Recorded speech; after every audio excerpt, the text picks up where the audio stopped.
Hey, welcome back to Pop Culture Graveyard. I am Hollis, and today I'm very excited because I'm bringing you one of my favorite albums of all time, Cut by the Slits. So let's get into it.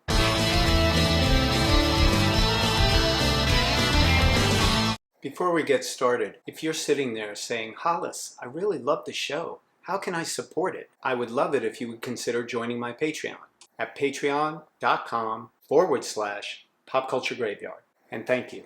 Let's get into it. The Slits released Cut in September of 1979. This iconic cover shot was taken by Penny Smith, a wonderful photographer who is probably best known for her Clash album covers, London Calling, Sandinista, and Combat Rock. This amazing shot subverts expectations and really messes with your preconceived notions of beauty. They don't seem the least bit vulnerable. There's a strength to it that really shines through, and I think it's a magical cover. Incidentally, they couldn't find any shots of the three of them together that they liked, so they did a little photo magic and they stuck Viv in between Ari and Tessa. And the subjects in the photo are totally balanced. It's such a seamless job. Really nice work. Although the Slits formed during the original British punk scene back in 1976, they were one of the last of those early bands to record a debut album. The lineup of the Slits, who wrote the bulk of the songs that ended up on this album, were Ariane Foster, aka Ari Up, on vocals, Ari Up, Viv Albertine on guitar, Tessa Pollitt on bass, and Paloma Romero, aka Palmolive, on drums. Palmolive left the band in 1978 due to disagreements with her bandmates. In fact, while this record was being recorded, Palmolive was already the drummer in the Raincoats. But her wonderful songwriting is all over this record. In fact, the back cover says created by the Slits and Palmolive. That's how important she was to the songwriting. And that's a really kind and respectful way for her former bandmates to thank and credit their original drummer. The drumming for this album was provided by Budgie, who would later become the full-time drummer for Susie and the Banshees. This album was produced by Dennis Bovell, who was a member of the reggae group Matumbi, and more importantly to me, worked on all my favorite Linton Kwesi Johnson albums. So yeah, big fan. The band had really evolved since their early punk days, and had incorporated quite a lot of influences. So given the band's heavy reggae leanings at this point, Dennis was an inspired choice for producer. And the lead-off track, Instant Hit, lets you know right off the bat, if you don't like reggae, you can fuck off. The opening simply has Viv's guitar and Ari's vocals, but when the drumming and bass kick in, holy hell, never has such a sparse sound felt so overwhelming. At the time of recording, this was a brand new song for the band, and so it was a source of pride that the song came out so well that they wanted to start the album with it. Dennis's decision to use a South American flute on this song was inspired, as it lends an otherworldly quality to the song. The track's title references band friend Keith Levine's heroin habit. Keith is a great guitarist who gave Viv guitar lessons in the early months of the band. Keith was a member of the early Clash lineup featuring 3 guitarists, before finally finding fame in Public Image Limited. Keith can actually be heard at the end of the song. Viv had surreptitiously taped him on the phone, and you can hear him saying, "Thanks a lot," in a real sarcastic tone, which is the perfect punctuation on this song. A lot of the band's early songs referenced their friends. Speaking of which, the next track, So Tough, credited on some vinyl releases as So Touch, is about Sid Vicious, later of the Sex Pistols, and later, the Morgue. Sid was actually the first person to tell Viv Albertine that he would play in a band with her, which was a big deal in a mostly misogynistic punk scene. Sid played sax, by the way.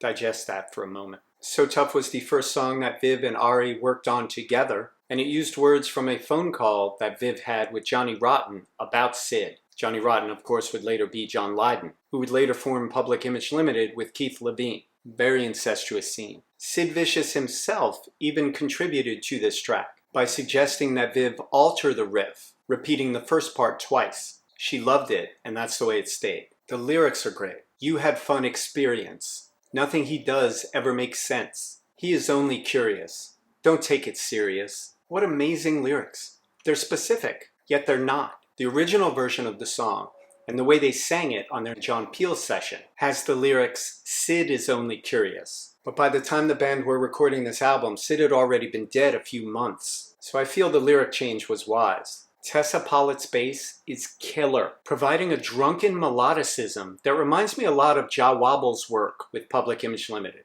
Fantastic stagger step drumming from Budgie, including frequent dropouts and drum rolls, reveal just what a perfect choice he was for this album. Incidentally, Viv and Palmolive had already been in a band with Sid and Keith Levine called the Flowers of Romance, which is when Viv first started messing around with this riff. So this song had a real journey to get to the version that you hear on this album. The next track, Spend, Spend, Spend, is a real showcase for Ari Up, who carries this melody with her distinctive voice. There's no one who sounds quite like Ari, given her unique combination of Germanic phrasing and ridiculously wide vocal range. And she absolutely murders this vocal. Viv wrote this track about lottery winner Viv Nicholson, and the song title is Miss Nicholson's direct quote when asked what she was going to do with all the money she just won. The song has a beautifully trippy reggae beat, and the lyrics still manage to sum up the modern world pretty well. I need something new. Something trivial would do. I want to satisfy this empty feeling. Capitalism. Up next is the track Shoplifting, and with all apologies to Been Caught Stealing by Jane's Addiction, this is my favorite song about shoplifting. It's a real gem written by Palmolive, all about stealing enough food from the store to have dinner. Viv's songwriting addition was the repeated chorus of Do a Runner, which is what you do if the store's cashier suspects what you're up to. I love the song's hurry up and wait rhythm, with its herky-jerky guitar work. At the end of this Stash and Dash anthem, you can hear Ari Up laughingly say, I've pissed in my knickers. Because she actually did, letting loose the blood-curdling scream with which she ends this song. The next song, FM, which stands for Frequent Mutilation, is one of the oddest songs on this album. Yet thanks to Ari's vocal performance, it has an impact befitting its subject matter. FM slams a fear-mongering media who transmit violent stories regardless of their negative effect on its audience. The song is a real victory for the rhythm section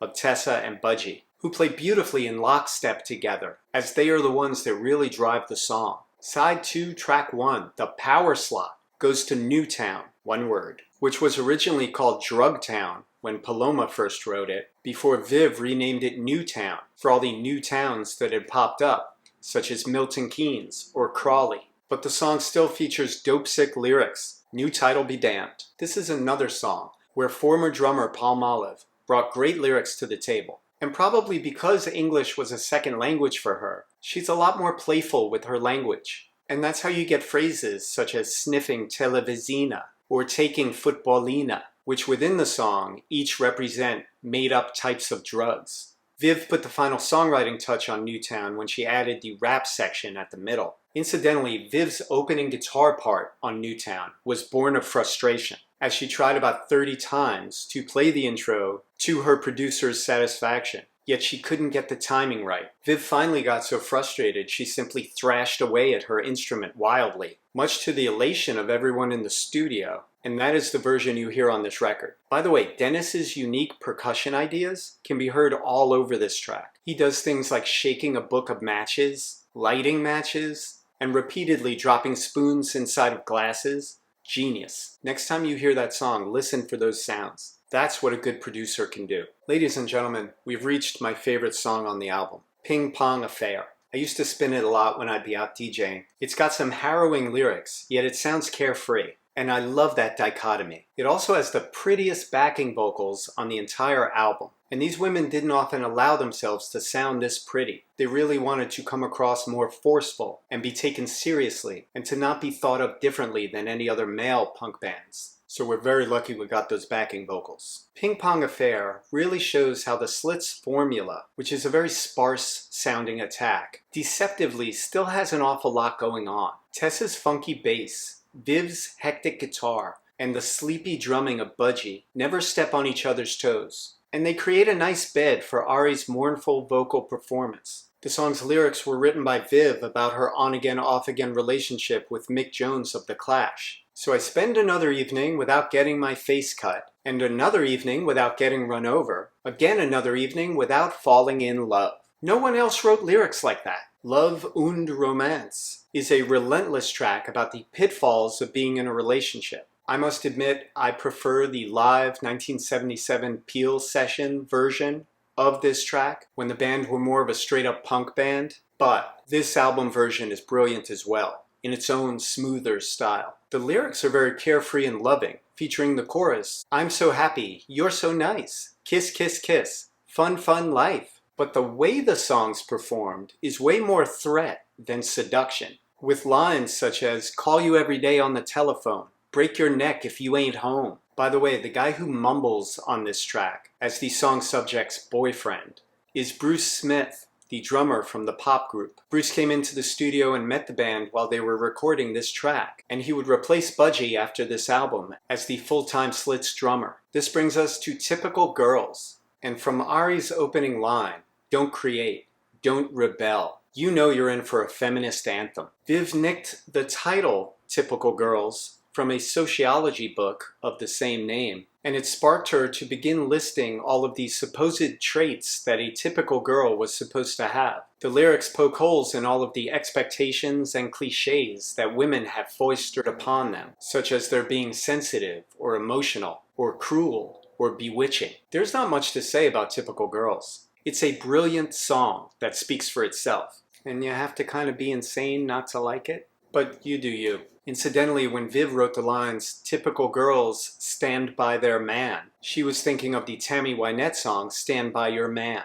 After Viv and Mick Jones of The Clash broke up, Mick wrote the song Train in Vain about Viv, with the chorus, "You didn't stand by me. No, not at all. You didn't stand by me. No way." Shots fired. Getting hot in here. I love Viv, but Mick won that breakup.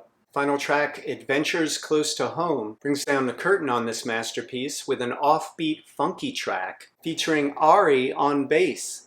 And she's amazing. The reason she's on bass is because the song belonged to Palmolive, and she insisted that her former band could only do the song if Tessa sang it, not Ari. There's gotta be a story there. Anyway, Tessa does sing it, and being that she's never sung before, she seems to be attempting to sound like Ari. And she kinda does. The lyrics are great. I especially love the line, "I choose my own fate, I follow love," which is quickly followed by the rest of the group singing, "I follow hate." The whole track winds down into a very pretty sound at the end, before a final hectic flourish that stops on a dime. So damn good. If you haven't listened to this in a while, I hope I put it back on your radar, and if for some reason you haven't yet heard this, you're in for a treat. I hope you enjoyed this week's episode. If you did, please hit the like button and be sure to subscribe, and I will see you next week with a lot more cool stuff.